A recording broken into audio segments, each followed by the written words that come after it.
Bismillahirrahmanirrahim. Assalamualaikum warahmatullahi wabarakatuh. Pemirsa gapai kemuliaan Ramadan yang dirahmati Allah, takwa dan sabar adalah dua kunci yang tak terpisahkan dalam meraih kesuksesan hidup, baik di dunia maupun di akhirat. Di dalam surat Az-Zumar ayat 10 Allah berfirman, katakanlah wahai hamba-hambaku yang beriman, bertakwalah kepada Tuhanmu. Bagi orang yang berbuat baik di dunia ini akan ada kebaikan dan bumi Allah itu luas.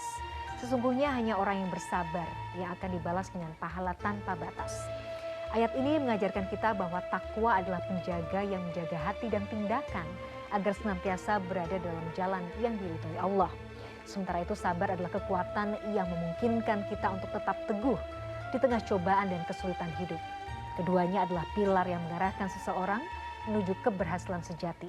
Karena takwalah yang menjaga langkah-langkah kita agar tetap lurus, sementara sabar memberikan kita keteguhan hati untuk terus berjalan, bahkan ketika terasa berat dan terjal. Allah Ta'ala menjanjikan bagi mereka yang bertakwa dan bersabar, ada ganjaran yang luar biasa, yang tak terbatas oleh dunia dan seisinya. Masya Allah. Seperti biasa pemirsa, saya tidak sendirian. Hari ini telah hadir bersama saya di studio. Seperti biasa ada gurunda kita yang tersayang. Kita sambut Kiai Haji Haris Sakam. Assalamualaikum Ayah. Waalaikumsalam warahmatullahi wabarakatuh. Apa kabar? Apa kabar? Baik. Alhamdulillah. Seperti Mamilah sehat. Masya Allah. Iya. Kemarin sempet agak sakit aja Pak Kiai. Kakinya kesleo. Kebanyakan tingkah kayaknya. Mungkin diingetin sama Allah, ayo nggak boleh kebanyakan. Tapi dosanya diampuni. Oh amin, amin ya Allah. Mudah-mudahan jadi disuruh praktek ya. Jadi ilmu ngajinya sama salah satunya Kiai Haris ini praktek gimana menghadapi ujian yang nggak enak. Bagaimana harus merespon? Jadi langsung ya Allah ini sabar ujian. Ini sabar. Ini sabar. Sabar dan sabarnya itu bukan cuma diampuni dosa, amin, tetapi mendapatkan nikmat bi ghairi hisab. Amin ya rabbal alamin ya Allah. Ini harus makanya harus menyikapinya harus dengan cara yang baik gitu ya Pak. Amin ya rabbal alamin. Terima kasih Pak Kiai atas penguatannya. Dan seperti biasa pemirsa, bagi Anda yang ingin berpartisipasi maupun bertanya, jangan ragu untuk mengirimkan pertanyaan Anda dalam bentuk video melalui nomor WhatsApp yang tertera di layar kaca. Nah, bahasan kita ini menarik. Saat relate dengan kehidupan kita, pasti di antara kita juga mungkin ada yang sedang berusaha untuk tetap sabar dan berjuang untuk melanjutkan hidup Pak Kiai. Tapi kalau kita bicara takwa dan sabar itu kan tadi di pembukaan sudah disampaikan itu bisa menjadi kunci sukses kita dalam menjalani kehidupan kita dan ujian kita di dunia. Tapi sebenarnya definisi sukses ini kan setiap orang bisa berbeda ya Pak Kiai. Tapi kalau kita tarik misalnya Allah dalam konteks hal ini mungkin dicontohkan oleh baginda Rasulullah SAW, sebenarnya sukses yang seperti apa sih yang seharusnya kita upayakan dan harus kita kejar sampai kita nanti mungkin wafat? Tafadhol Pak Kiai. Baik, bismillah walhamdulillah wassalatu wassalamu ala rasulillah amma ba'du.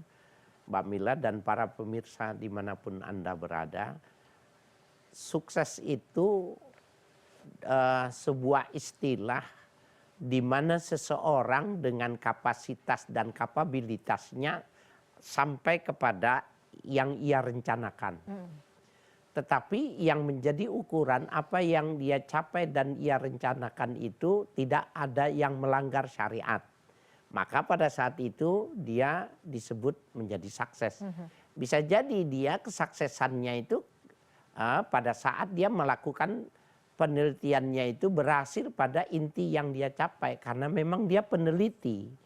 Tetapi bagi seorang saudagar, bagi seorang pebisnis, maka pada saat dia marketingnya sesuai dengan yang dia harapkan, dia disebut sukses. Nah, ketika dia muslim maka ada pendampingnya itu. Manakala dia melakukan upaya-upaya kesuksesan itu tidak ada yang terlanggar dan dia sabar dalam mencapainya, maka dia disebut sempurna dalam kesuksesan gitu. Jadi kalau dalam sukses itu belum ada intervensi agama gitu. Tapi kalau sudah melibatkan agama dan pelaksanaannya dia sabar, artinya kalau sabar itu dia yakin ada Tuhan yang menentukannya, bukan dia yang menentukannya. Maka pada saat itu kesuksesan yang sempurna disebutnya.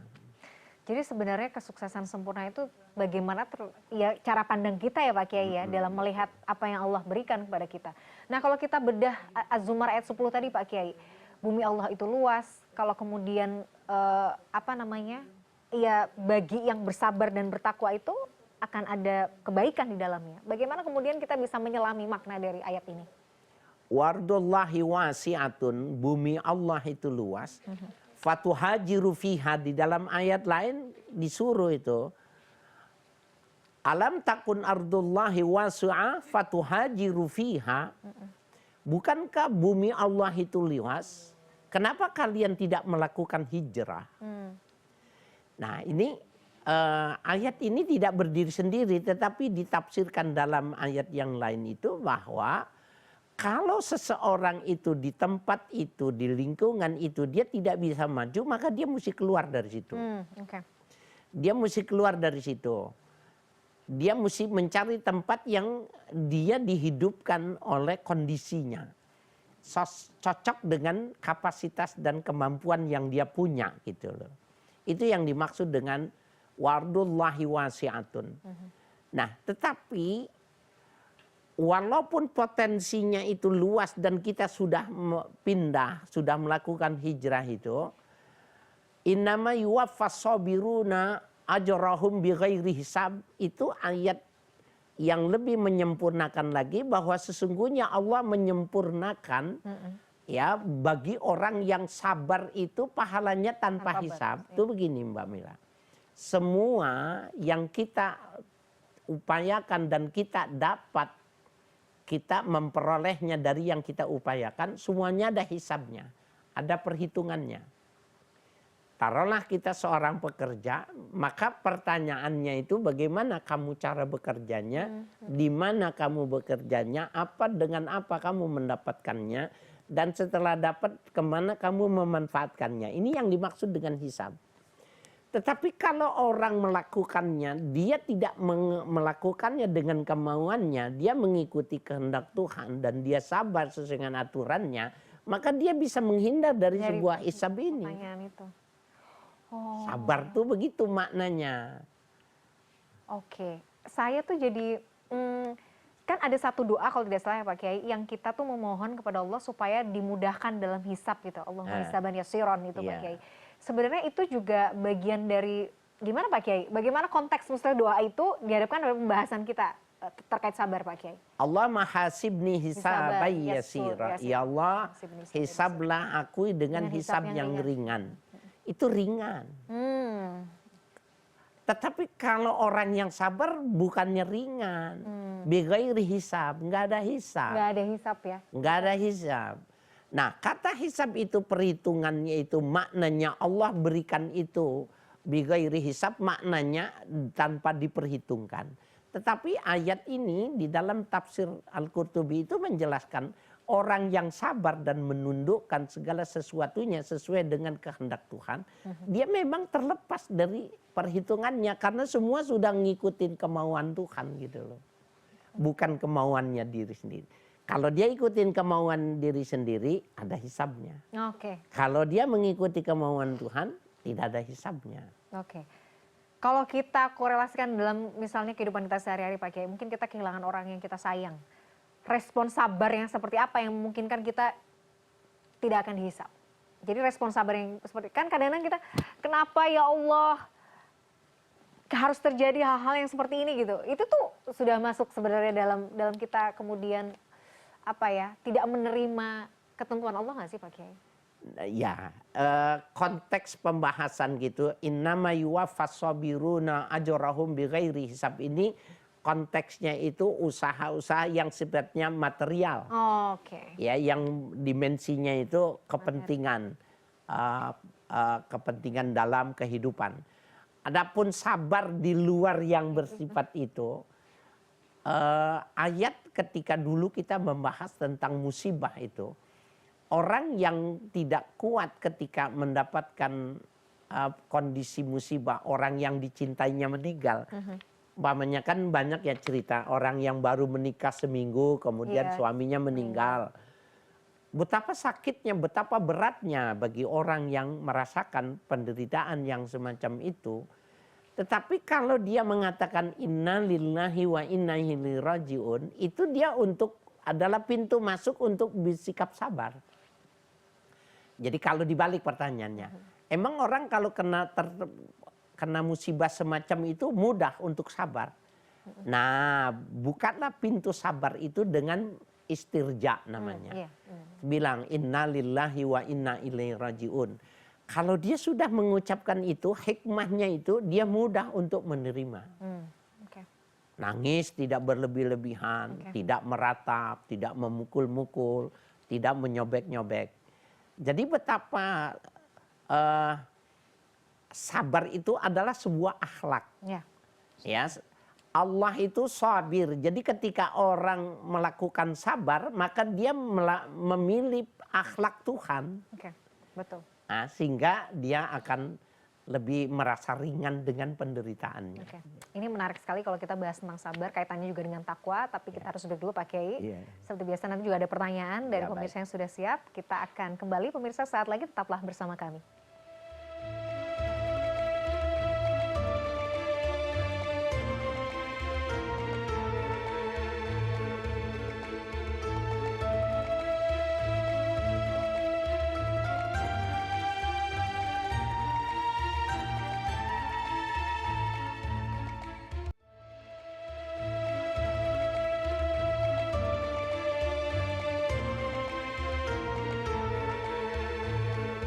Pemirsa, terima kasih Anda masih menyaksikan Gapai Kemuliaan Ramadan. Pemirsa, di segmen kedua ini Kiai Haji Haris Akam seperti biasa akan menjawab pertanyaan Anda yang sudah masuk melalui WhatsApp dalam segmen Ustadz Menjawab.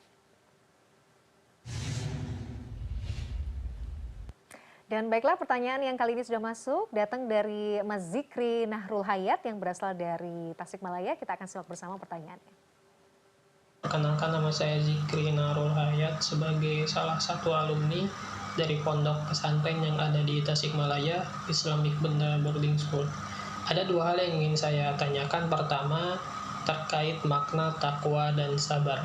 Bukankah seseorang sudah dikatakan takwa ketika dia sudah sabar, atau sabar sudah menjadi bagian dari takwa? Lalu, apa makna yang ingin pengasuh sampaikan ketika mengatakan takwa dan sabar?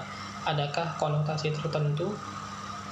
Yang kedua adalah takwa merupakan bagian atau parameter yang dapat mengukur tingkat keimanan seseorang, dan apakah sabar juga memiliki parameter tertentu? Artinya, apakah ada spesifikasi sabar itu yang dapat diaplikasikan dalam kehidupan sehari-hari yang memiliki faedah bagi orang yang melaksanakannya? Terima kasih atas jawabannya. Wassalamualaikum warahmatullahi wabarakatuh. Waalaikumsalam warahmatullahi wabarakatuh. Ini beda kalau pertanyaannya mahasiswa ya Pak Kiai ya. Dalam pembahasannya harus komprehensif. Terima kasih Mas Zikri atas pertanyaannya. Ada dua pertanyaan yang saya tangkap Pak Kiai. Yang pertama adalah makna takwa dan sabar. Bagaimana kedudukan keduanya? Apakah kalau misalnya kita sudah sabar itu sudah merupakan bagian dari takwa atau sebaliknya? Kemudian yang kedua, takwa itu kan parameter dari keimanan dan kita bisa melihat sebenarnya apa saja. Nah, bagaimana dengan parameter sabar sebenarnya yang mungkin bisa diimplementasikan pada kehidupan sehari-hari dan faedahnya apa sebenarnya? Tafadhol Pak Kiai. Baik, terima kasih Mbak Mila dan penanya Mas Zikri ya. Sebuah pertanyaan yang bagus ya, sehingga kita lebih dalam bisa memahami pada dua istilah ini.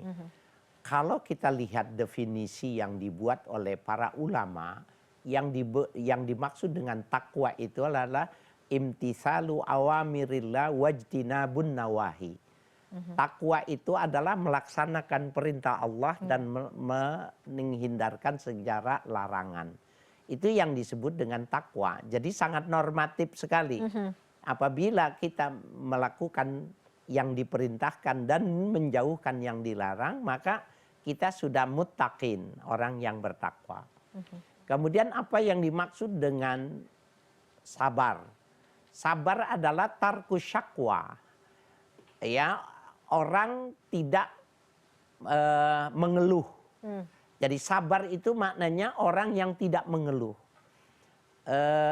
Pernah kita membahas di sini bahwa sobar itu di Mesir itu nama buah yang pahit. Jadi orang yang sabar ketika makan pahit maka dia sesuatu yang susah untuk ditelannya. Tetapi kalau dia menelan maka dia bermanfaat untuk tubuhnya. Nah, begitulah sebuah simbolik dari sebuah makna filosofi dari kata sabar. Benar memang parameter keimanan itu adalah takwa. Jadi kalau imannya bagus secara otomatis maka tingkat ketakwaannya yang menjaminkan seseorang itu menjadi bagus. Umpamanya beriman kepada Allah, ya, beriman kepada Rasul, maka dia akan melaksanakan perintah Allah dan melakukan perintah Rasul plus menjauhkan yang dilarang yang dilakukan. Kemudian diimplementasikan dalam puasa seperti kita di bulan suci Ramadan ini. Ramadan yang dilakukan puasa karena memang dia melakukan, kenapa berpuasa? Saya melakukan perintah Tuhan, maka itu adalah kapasitas ketakwaannya menjadi tercermin. Ketika dia mengatakan bahwa dia memang mau melakukan itu memang perintah Allah. Tetapi takwa yang sifatnya normatif semacam itu dalam pelaksanaannya sehari-hari itu harus digandeng dengan sabar. Kita melaksanakan perintah Allah. Apa contohnya? Puasa. Kenapa anak kecil itu yang diajarkan sama mamahnya, diajarkan oleh keluarganya untuk belajar berpuasa. Kemudian ketika mamanya tidak ada, papanya tidak ada, di kulkas ada makanan, tapi dia tidak mau melakukannya. Dia sabar untuk menunggu maghrib. Nah, itu menunjukkan bahwa sabar itu adalah menjadi parameter di dalam mempertahankan dari perintah takwa itu tadi. Ya, jadi takwa adalah parameter dari keimanan, tetapi melaksanakan konsep ketakwaan itu tadi parameternya sabar. Kalau dia sabar berarti pelaksanaan ketakwaannya bagus. Nah, itu yang pertama tentang makna dari kedua istilah itu tadi. Sekaligus jawaban terhadap parameter dari kedua istilah itu tadi. Ada yang belum? Iya, jadi intinya sudah terjawab sebenarnya Pak Kiai. Jadi intinya bahwa sabar itu adalah instrumen yang kemudian memperkuat derajat ketakwaan kita kan Ya, sebenarnya. dalam pelaksanaannya. Oke. Dan itu kan dimensinya luas sekali ya. Sabar itu kan sebenarnya, sabar itu apakah sabar dalam menerima sesuatu yang tidak kita suka, atau sabar, dimensi sabar itu seperti apa Pak Kiai? Nah, ini menarik nih pertanyaan Mbak Milan. Kita bisa mengembangkan sabar. Sabar itu pertama as-sabru fi ta'atillah. Sabar dalam menjalankan ketaatan yang tadi kita sudah jelaskan. Yang kedua as-sabru anil maksiyati. Sabar dari meninggalkan kejelekan yang sudah pernah kita lakukan atau ajakan untuk melakukan kejelekan. Umpamanya bagi orang yang maaf nih ya, yang belum bekerja, Ramadan, mau lebaran, maka tantangannya buat dia lebih berat untuk jatuh karena memang kesempatannya ada di depan dia. Ketika kesempatan ada di depan dia dan dia sangat membutuhkan dan dia bisa melakukannya, kemudian dia sabar, maka sabarnya orang ini atarkul maksiyah semacam ini dia lebih besar ketimbang orang yang melakukan ibadah. Tuh. Lebih berat dia nih. Lebih berat. Dia butuh, kesempatannya ada, dia mampu melakukannya, tapi dia sabar untuk tidak jatuh. Nah itu. Nah yang ketiga adalah as-sabru anil musibah. Nah sabar ketika mendapatkan musibah. Ini yang lazim, yang sering kita dengar tentang pemaknaan tentang sabar. Musibah, apa yang dimaksud musibah?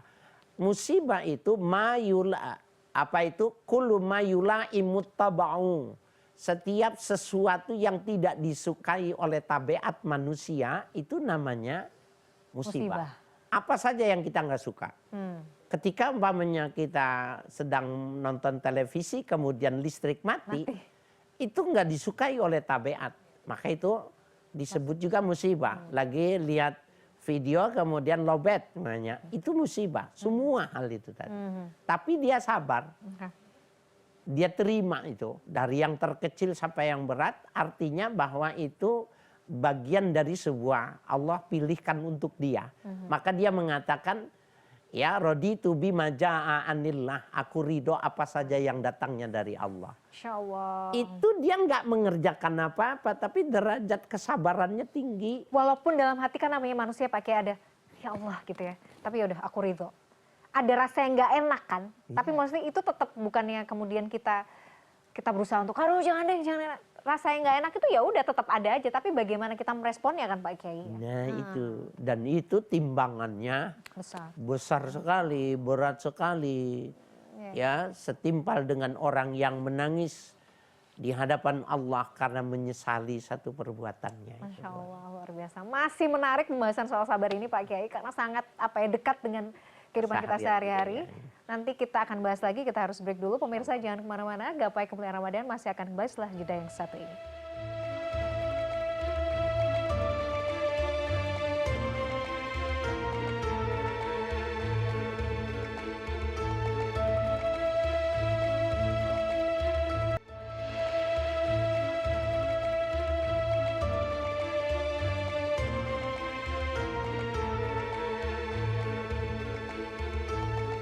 Pemirsa, terima kasih Anda masih menyaksikan Gapai Kemuliaan Ramadan dalam episode Takwa dan Sabar Kunci Kesuksesan Hidup. Pak Kiai bicara soal takwa dan sabar.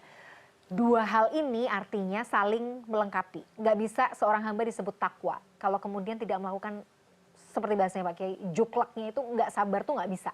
Jadi harus anak tangganya menuju titian ketakwaan itu juga harus dengan sabar. Tadi juga sudah disebutkan, saya catat untuk kita memahami lagi pemirsa, ada 3 poin sabar ya Pak Kiai ya. Sabar dalam menjalani ketaatan, kemudian sabar dalam meninggalkan kemaksiatan atau keburukan, dan terakhir adalah sabar dalam menghadapi musibah. Berarti kan banyak nih dimensinya sabar. Melatih sabar itu seperti apa Pak Kiai? Karena kan berat loh ini gitu. Maksudnya mungkin ada yang salah satu orang mungkin, oh aku yang ini bisa, yang ini kan belum tentu, yang sabar yang lain kan belum tentu bisa juga. Bagaimana melatih kita untuk ya senantiasa bisa latihan sabar gitu? Iya, sabar itu adalah khulukun hasanun, akhlak yang paling bagus. Dan sabar itu sifatun min sifatillah. Sifat di antara sifat Allah. Ismun min asma'illah, nama di antara nama Allah. Sabar itu. Jadi dia manusia yang mau menyandarkan dengan strata ketuhanan gitu, nilai-nilai ketuhanan. Nah itu tidak mudah memang, tidak gampang untuk bisa menggapai sampai derajat untuk bisa memahami ini. Di dalam sabar itu sendiri sebenarnya seseorang itu mengerti benar ketika orang itu sabar pada saat itu. Jadi gini Mbak Mila, orang kalau dia pengen sabar itu ada beberapa hal yang dia lakukan. Pertama, dia mesti tahu dulu apa kelebihannya sabar. Yang kedua, setelah dia mengetahui itu, maka dia mesti meminta.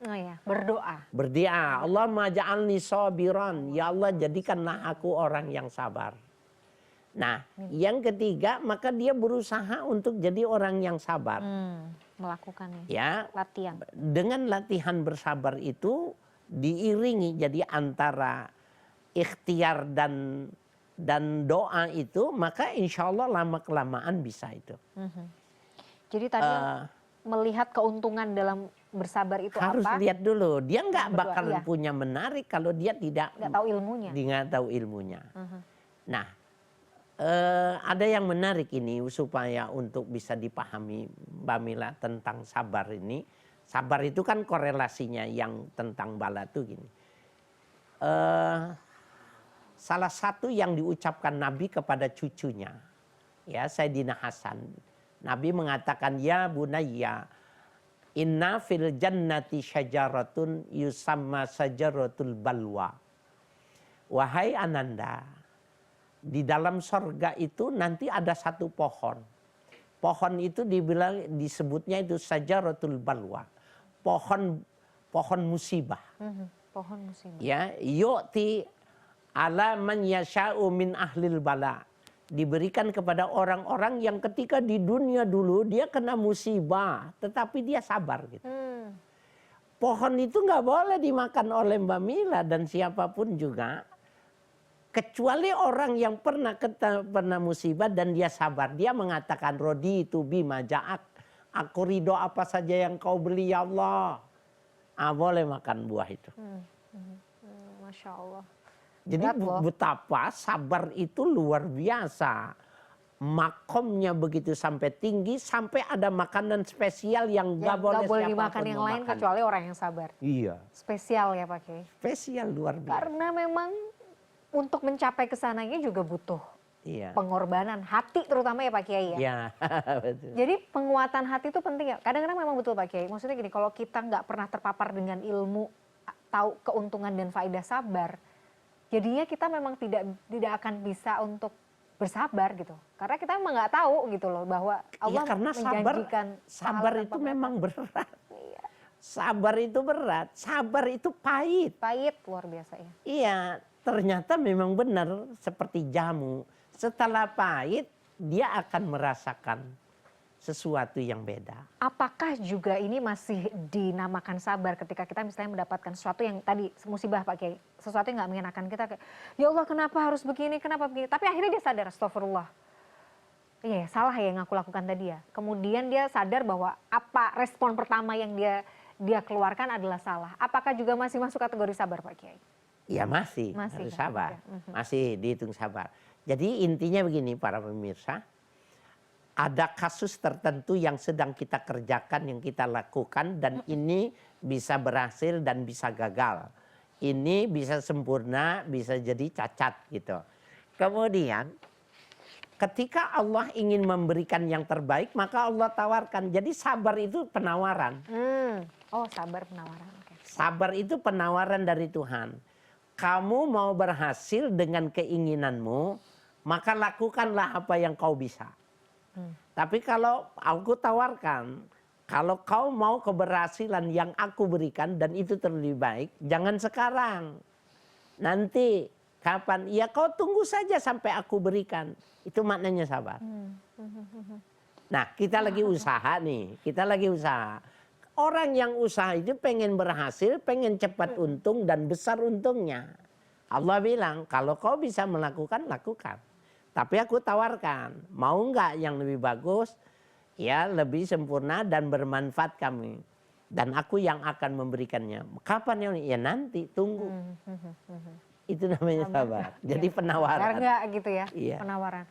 Selalu kan apa ya menjadi ayat yang sering kali kita dengar innallaha ma'as sabirin. Jadi Allah bersama orang-orang yang sabar. Nah, memaknainya itu sebenarnya seperti apa? Bersama tuh dalam artian Allah tuh menguatkan orang yang sabar atau Allah itu akan senantiasa hadir dalam orang yang sabar atau seperti apa Pak Kiai? Ketika dia terjadi kasus dan dia mencari apa sebabnya, apa yang menjadi penghalangnya, faktor apa yang menjadikan penghambat, maka dia jauh dari Tuhan. Oh kan kita suka kadang-kadang begitu ya Pak Kiai? Ya, dia jauh dari Kenapa? Tuhan. Gini. Tapi kalau pada saat itu dia mengatakan, Antallah, anta Rabbuna, waraditu bima ja'a anillah. Engkaulah Tuhan, Engkaulah yang mengatur, Kau yang menentukan. Aku ridho apa saja yang Kau datangkan. Pada saat itu dia menjadi orang yang ma'asobirin maknanya. Innallaha ma'asobirin itu pada saat itu. Walaupun orang lain yang menggunting dalam lipatan. Walaupun kita yang susah payah yang naikkan bendera orang lain. Orang yang mendapatkan keuntungan. Taruhlah seperti sekarang petani itu. Berapa sih harga beras? Agak gabah, harganya murah. Tetapi kalau sudah sampai di pengecer itu, yang kaya kok dia gitu loh. Yang macul kan yang ini. Tapi tanyanya begini, keberkahan situ sama sini lebih mana gitu loh. Karena dia sabar, dia ridho, ya udah terserah Allah aja. Ini hidupnya akan beda. Oh oke. Nah ini menarik nih. Jadi konsep sabar dan pasrah itu juga beda ya Pak Kiai ya? Iya. Nanti kita bahas ya Pak Kiai ya. Di segmen berikutnya kita harus jeda dulu ya. Kita break dulu. Pemirsa jangan kemana-mana. Pembahasan soal takwa dan sabar ini masih akan kita lanjutkan sesaat lagi setelah jeda yang satu ini.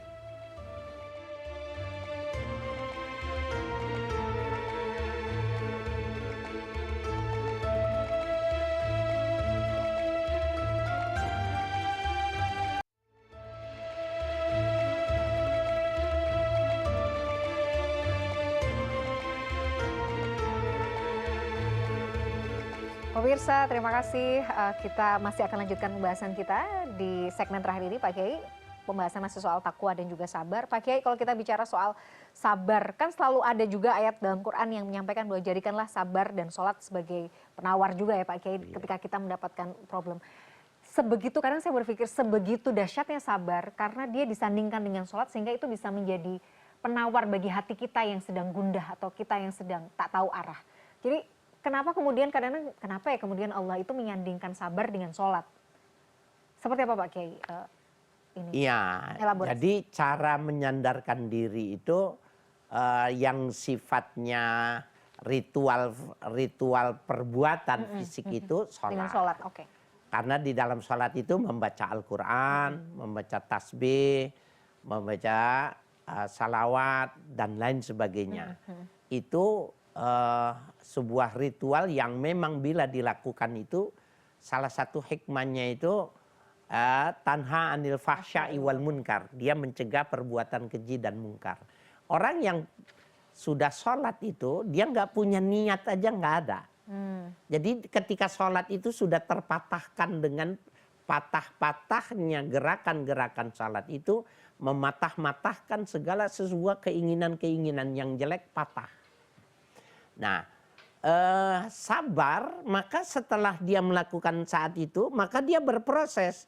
Kan tidak, sholat itu tidak 24 jam. Maka dia potensi menjaga sholatnya itu dengan sabar. Dengan sabar. Nah, jadi betapa pentingnya melanjutkan sholat itu dengan sabar. Nah, orang yang sabar itu dia mengerti benar bahwa apa yang dia lakukan itu, Tuhan itu bukan sedang menutup sebelah matanya. Tuhan tahu benar dengan apa yang dia sedang dia rasakan itu tadi. Oke. Itu justru jalan, insya Allah sih, ya itu tadi ya, dengan sabar tuh jalan menuju surga. Tapi Pak Kiai, konsep pasrah itu kan juga menarik untuk dibahas. Jadi pasrah itu juga bagian sebenarnya dalam sabar Pak Kiai, atau seperti apa Pak Kiai? Gini, ada kisah yang menarik Mbak Mira. Seorang ulama yang datang ke kota Mekah, dia dekat istirahat, habis melakukan ibadah duduk. Tetapi kemudian ada seorang sudah tua, kurus, kemudian melakukan ritual tawaf. Kemudian ketika dia tawaf 2-3 putaran dia jatuh. Kemudian ketika jatuh itu dia memasukkan tangannya, mengeluarkan sesuatu, kemudian dibacanya. Setelah dibaca yang ada di dalam tulisan itu, maka dia berdiri tegak. Seperti anak yang 17 tahun, 18 tahun, kemudian dia bisa tegak melaksanakan tawaf itu. Ini kiai ulama yang sedang melihat kasus orang itu, menurut dia menarik gitu. Kok bisa ya jatuh, ya bisa jadi dia kelaparan, dia haus, tapi kok baca kok bisa berdiri. Bisa bangkit lagi ya. Dan ternyata memang istiqomah, setiap duha, waktu duha jam sekian itu dia datang lagi. Dia melakukan lagi. Kedua sama seperti itu. Tapi di hari ketiga dia lihat dia langsung mati. Meninggal dia, nggak bisa tertolong lagi. Oleh si kiai ini dia minta beberapa orang, ayo tolong saksikan saya mau ambil ini orang ini tulisannya apa sih? Tulisannya apa sih? Kok dia sampai bisa seperti itu? Kemarin diceritakan 2 hari dan ini hari ketiganya. Diambil, ternyata itu adalah sobekan kain warna putih dan ada tulisan tangan dia. Tulisannya wasbir li hukmi rabbika fa innaka bi a'yunina.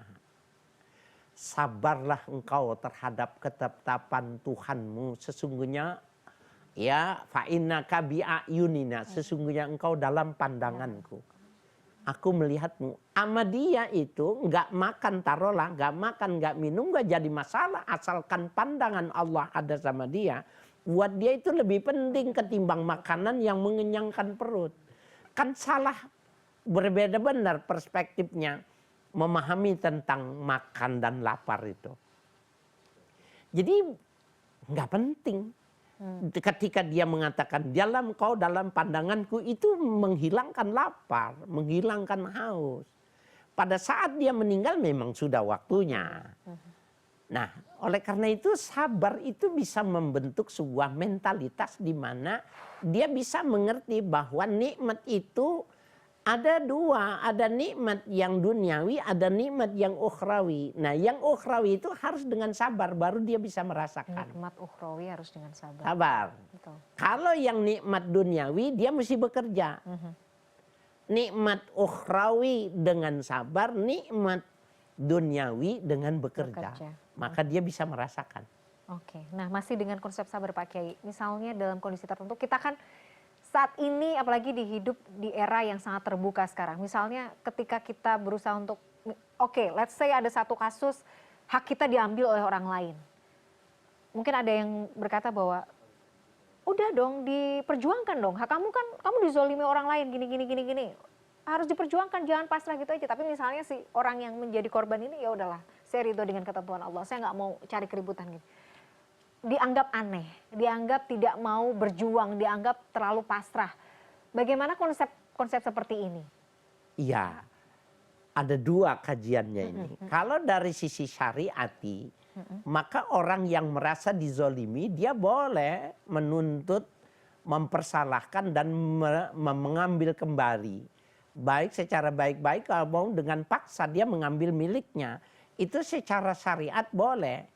Bahkan orang yang pasrah dia akan dibilang bodoh kalau ketika haknya diambil orang kemudian dia sabar. Orang lain akan mengatakan dia bodoh.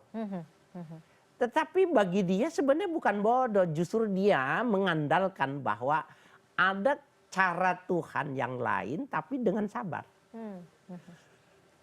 Artinya begini Mbak Mila. Kan al khair wa syarr bimasyiatillah. Yang baik, yang buruk itu dengan kehendak Tuhan. Artinya zinulan. Siapa yang bisa mengambil kalau Allah tidak mengizinkan? Maka dia melihat asalnya seperti itu. Jadi terserah Allah saja. Karena dia yakin Allah tetap tidak akan menguranginya, tapi dengan cara yang lain. Jadi kita membungkam orang-orang yang masih berpandangan seperti itu, jadi orang kok lemah amat, jadi orang kok nggak mau memperjuangkan haknya, maju lah gini-gini. Berarti gimana dong Pak Kiai? Kita menyikapinya dengan seperti apa? Ya kita mesti tersenyum karena memang kita beda pandangan. Oke. Mohon maaf jalan kita berbeda ya Pak Kiai. Cara pandang kita tidak sama. Cara pandang berbeda. Artinya bahwa justru orang-orang yang punya mindset sabar itu mengharapkan balasan hanya dari Allah ya sebenarnya. Iya terserah aja. Terserah Allah aja lah ya. Ya, jadi dia sudah yakin bahwa dan itu diajarkan sama Nabi wa yaqulu fi kulli duburi shalah. Baca setiap kali kamu sudah sholat. Allahumma antas salah. Allahumma la mani'a lima a'taita. Ya Allah tidak ada yang bisa menahan bila kau memberi. Wala mu'tiya lima mana'ta. Tidak ada yang bisa memberi ketika kau mencegahnya. Wala radda lima qadaita. Tidak ada yang bisa menahan ketika kau sudah menetapkan. Disuruh ucapkan sama Nabi tiap sholat. Artinya kita membangun sebuah komitmen kejiwaan itu. Enggak ada yang bisa ngambil ini. Jadi kalau ini diambil atas kehendak Allah tadi, dia sabar aja. Ya sabar aja, ridho aja ya. Kacamatanya bukan kacamata syariati. Dan itu tadi, ya kita teguh aja ya. Jangan goyah juga dengan penilaian orang ya Pak Kiai. Oh, enggak, dia bilang mohon maaf, kita beda jalannya. Kita beda mindset nih gitu ya. Iya. Kaum apa Pak Kiai istilahnya? Kaum rasionalis ya? Kaum rasionalis. Kita akan dibodoh-bodohi sama mereka. Terakhir Pak Kiai sebagai penutup, konsep takwa dan sabar ini momennya pas banget di bulan suci Ramadan. Bagaimana itu tadi untuk meningkatkan dan kita senantiasa teguh dalam menjaga kesabaran kita. Dalam ketaatan maupun dalam meninggalkan kemaksiatan. Iya, jadi konsep idealnya takwa itu yang normatif itu pelaksanaannya itu harus menggandeng dengan sabar. Enggak bisa kita melaksanakan ketaatan itu dalam arti melaksanakan perintah, menjauhkan larangan kecuali dengan sabar. Jadi sabar selalu mendampinginya, maka sabar menjadi pencempur, menyempurnakan ketakwaan, dan ketakwaan itu salah satu dimensinya adalah sabar. Jadi dua istilah tapi satu dengan yang lainnya saling memberi makna di dalam pengamalan. Masya Allah, dahsyat sekali. Jazakallah khair. Amin. Ilmunya hari ini, Ayah mudah-mudahan senantiasa sehat. Jadi kita masih Sehat, terus bisa amin, ngaji amin. bareng-bareng. Sama Mbak Mila juga. Pagi setiap pagi, Masya Allah. Pemirsa, tidak terasa usai sudah perjumpaan kita dalam program Gapai Kemuliaan Ramadan hari ini. Semoga kajian hari ini membawa manfaat, membawa kebaikan, dan Allah Azza wa Jalla senantiasa mudahkan kita semua untuk bersemangat dalam menuntut ilmu agama. Amin ya Rabbal Alamin. Terima kasih atas perhatian Anda. Saya Meladia Rahma dan juga Kiai Haji Haris Akam pamit. Insya Allah kita akan jumpa lagi pada episode yang akan datang. Subhanakallahumma wa bihamdika. Asyhadu an la ilaha illa anta astaghfiruka wa atubu ilaik. Wassalamualaikum warahmatullahi wabarakatuh. Waalaikumsalam warahmatullahi wabarakatuh.